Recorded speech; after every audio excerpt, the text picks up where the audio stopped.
Growing up, yes. I would say I used to be the one choosing my clothes for for any event.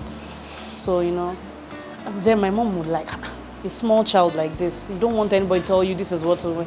When it's a wedding, I know what to wear. When it's a birthday party, and I choose my clothes myself, and then everything goes. My sandal, my shoes, So already I was already having this trait in me. So it wasn't new to anybody when I wanted to start this.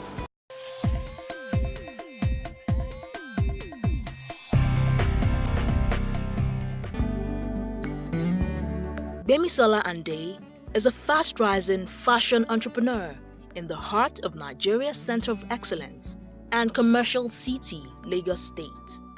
Her journey to establishing a business in the glam industry spanned more than half a decade of self-motivation. I used to work in Deloitte, Nigeria. It's an auditing firm.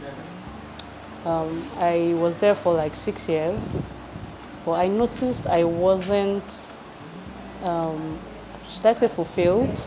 And I had this passion for making clothes, fashion generally, you know. So I started going for courses. I didn't have time during the week, but I went for like weekend classes. That's fashion classes, size. And I noticed the classes were not even enough for me, because this fashion industry, or especially the fashion thing, you need to always practice. Something that you need to do, yes, constantly, exactly. So I tried taking my leave for some time to doing some courses too, but it didn't work for me. So after 6 years, I decided that I was going to resign and then go into full-time study. So I took out 1 year out of my time when I resigned, and I went to a fashion school. There I was able to brush up my skills, and then from there I just decided to start sewing. I started from the house actually. I was making clothes for people that knew that I went to fashion school. So at the point when you were going to start your own business, how easy was it for you to come to that decision, leaving paid employment for the unknown? It wasn't easy, the capital and everything. Yeah, it was a real big deal for everybody around me. Everybody felt that you have a very good job. You're working in one of the big fours, and they're like, how can you leave your paying job for what you're not even sure of, the risk and all that? And I'm like, it's my passion. If I don't start, then I don't get what I want, I'll be very frank with you. My parents weren't happy. They prefer that I wait for my salary every month and all that. The risk of they were bothered, But I was determined. I had my husband. My husband too is self-employed. So he too was like a backbone. He was always telling me, don't worry, you can do it. But I would say it took us some time to gather up some funds and all that, because we made up our mind that we didn't want to borrow, we didn't want to go to the bank for loans or anything. We wanted it just from our purse. So I would let everybody know that there's, even to live today, it's a risk, because nobody knows. Even the paying job you're at, you don't know. You're not even. There's no job security here in Nigeria. You're not even sure of tomorrow if they're going to tell you leave this place. So it's better you start something of your own that you know that it's yours, and then you can grow with it. I remember what someone told me then. Said, no matter what you're doing, even if you're in your house, people will look for you if you know what you're doing, if you're good. So your job will speak for you. So you just need to start from somewhere. Start from the little you have, and then you keep growing with time. Indeed, she started from the very bottom, acquiring her equipment one machine at a time. In less than 2 years of operations, she has a facility that accommodates much more than custom tailoring. People say you start small, then you grow. Yes, even starting small, you still need to get the capital for it. So like I said, I used to work, so I was planning. Luckily, my dad had this building, so he asked me to come and use it. So that was getting the building now gave me this drive again, okay, I can start from there. So I put it into my own tastes. And then I just, started one day. I just gathered up everything I'd gotten and I put everything into use. After some time, I thought about it that if I can also impact this knowledge on people to be a good thing.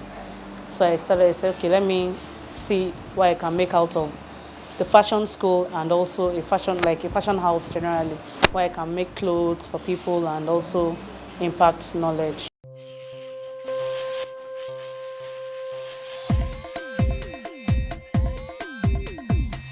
Passion and smart work. I won't even say hard work because you can work hard and nothing comes out of it. Smart work pays.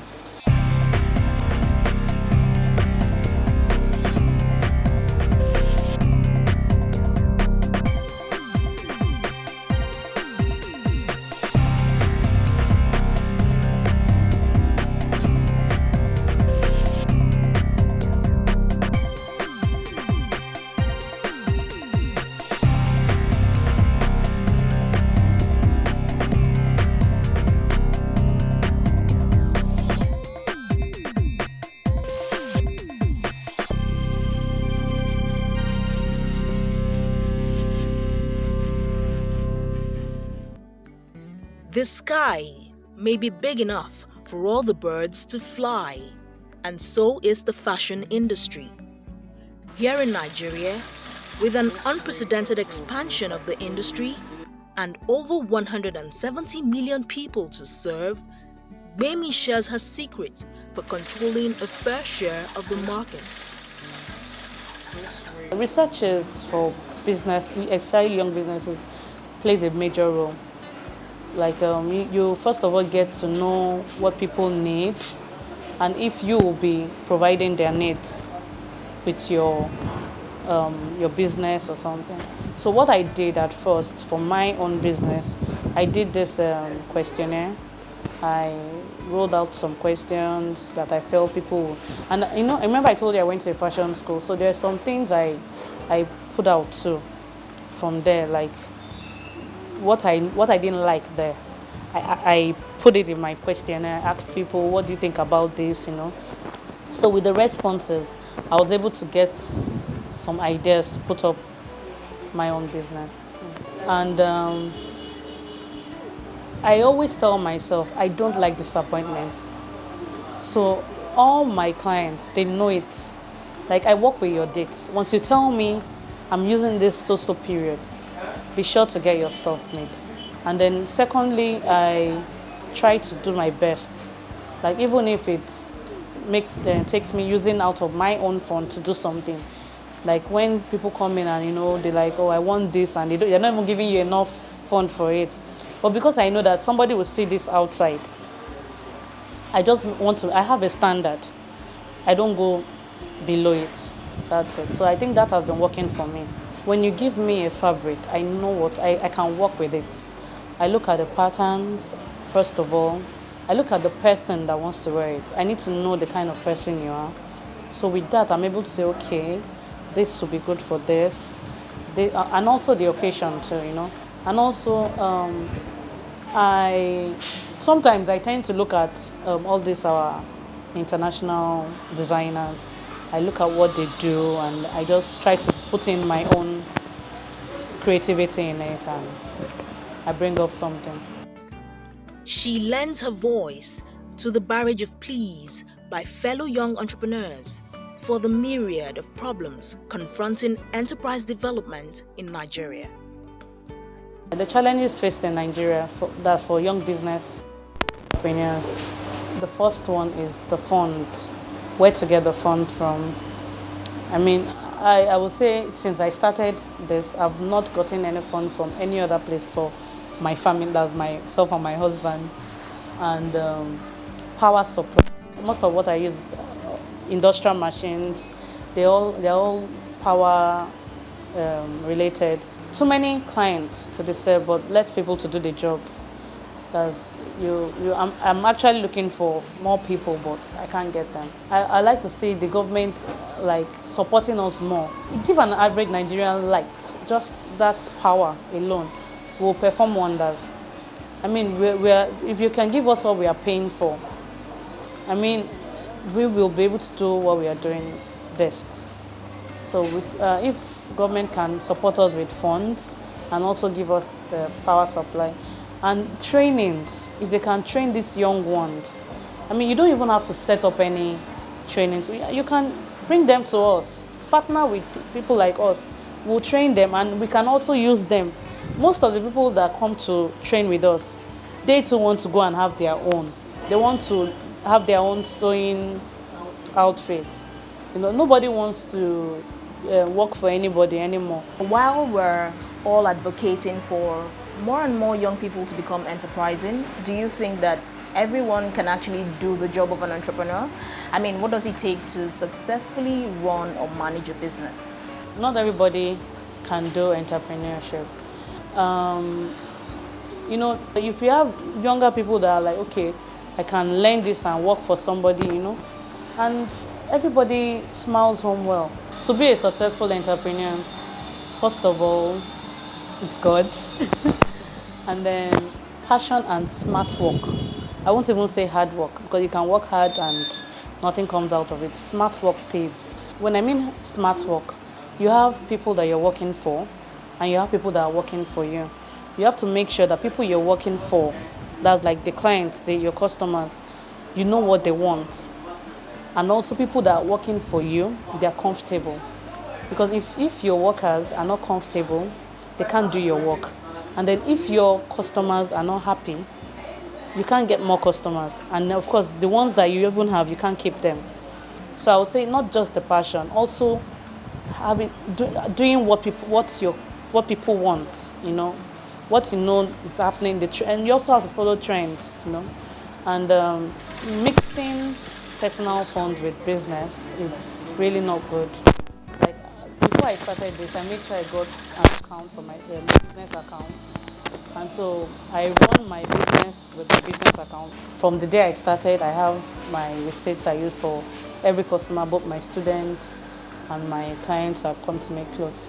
It's very important for everybody doing a business. It's good not to play with your business so that you can always have something to turn in back to your business. Marketing is very key. The internet has been of very good use for us. All this our social medias, the IG, the Instagram, the Facebook, you know, and WhatsApp, BlackBerry, Twitter, and all that. So I've been able to make my presence in all those places. I have a website as well. Young people should at least, you can buy your data for 1,000 naira, data bundle, so you're able to push yourself out with all those. Go on social media. Let people know what you're doing. Advertise yourself. Like you don't even need to just tag people on it, and people that know people, before you know it, people will know about your stuff. One thing I've left out all this while is customer relationship. To be an entrepreneur, you need to know how to relate with people, relate with your clients. You know, there are many times you even have problems with people, like with their clothes, but because of the way you're able to relate with them, they understand. People are human. They will always react. But if you are able to like study them and know how to bring them down, when you know, calm them down, I'll say, then you're good to go for entrepreneurship. The role of small and medium-scale enterprises to any economy cannot be overemphasized, especially for their capacity to engage and empower the active demographic of the society. Actually, I have a passion for fashion and also hairdressing, but I decided to go for fashion first because hairdressing, I can say I'm halfway into it. And what actually pushed me into this is I studied public health, and I also have a master's in public health. But then no job. So, and like they say, something actually pushes you into your passion. Yeah, so I guess I'm at that point in my life, and with the way the society is right now, I think everyone has to acquire a skill.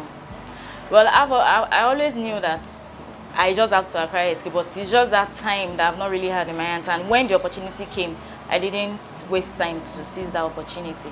So basically, young people need to acquire skill, because even if you go to school, the jobs are not even there. And even if you get the job, at the end of the day, you're just working to make money.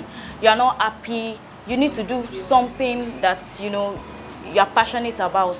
And that's the only way, because when you're passionate about something, you just think of advancing yourself. You won't remain at a point. I was a pilot, yeah, with Royal Jordanian. Yeah, but I wasn't happy, actually. I think that was my problem. I wasn't actually happy where I was.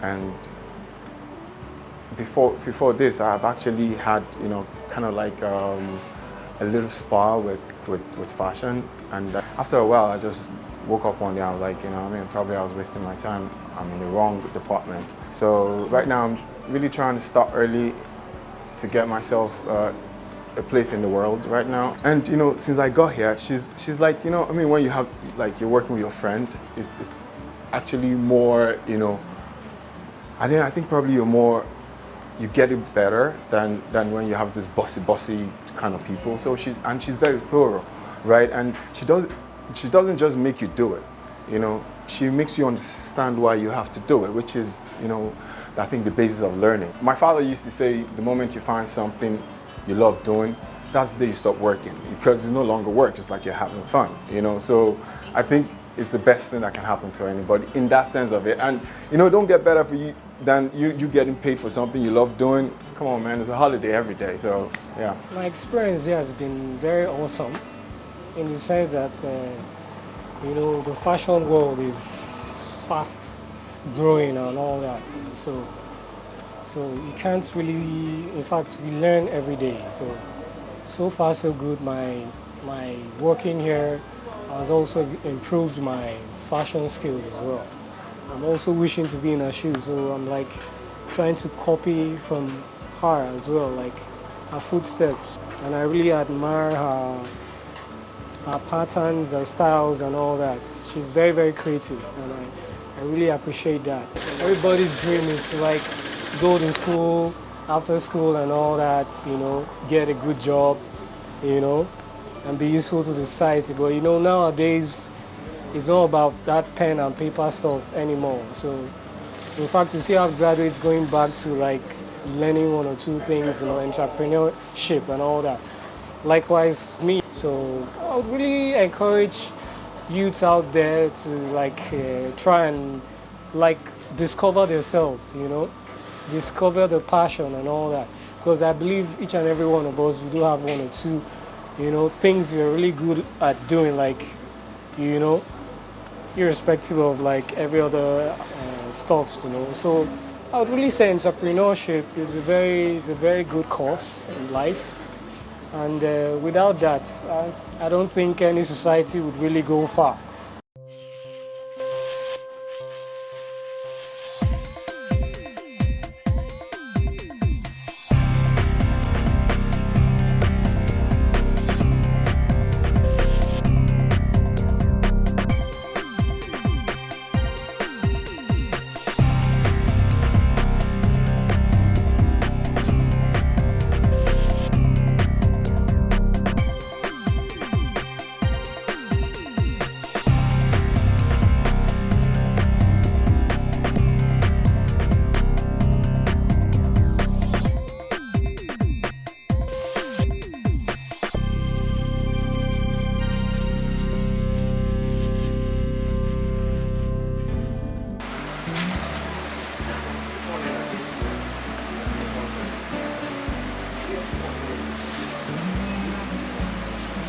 This pattern block is used for a shirt, a top.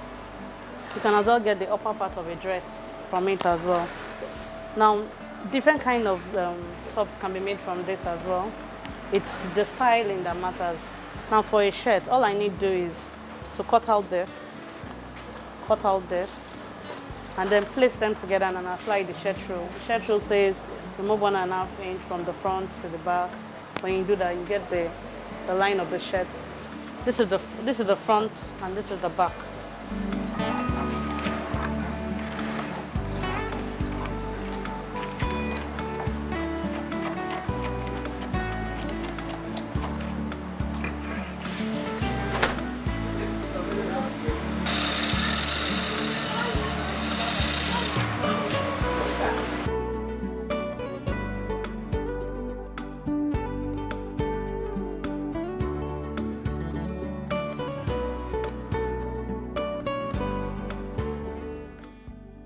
Certainly, Gbemi is a hard-working mom of 2, fervently looking to make her mark in the world of business.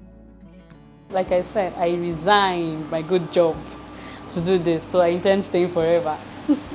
So I try to always be in trend, like to know what is happening around me, and then I try to also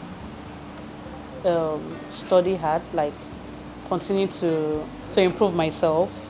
I go online, I read books, I even take courses online as well. You know, I mean, you can't know everything. You need to continue learning every day to educate yourself what is happening. I also intend doing more, like not just people coming in to sew. I want to do like this, ready to wear. I want to source for fabrics from in and out of Nigeria to sell as well, you know, business, do other things that has to do with fashion as well.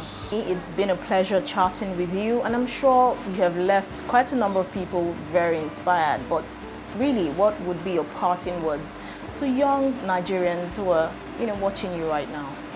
You trying to start something on your own. It's a good thing to start, but you need to organize yourself, know what you're doing, be smart and hardworking. Hard work pays, but smart work pays better.